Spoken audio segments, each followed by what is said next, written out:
शुक्लाम्बरधरं विष्णु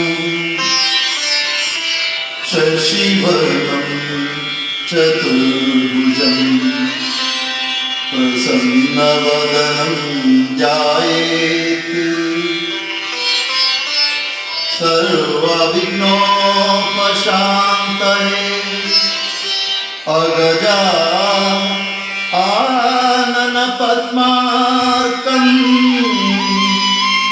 गजाननमहर्निशम्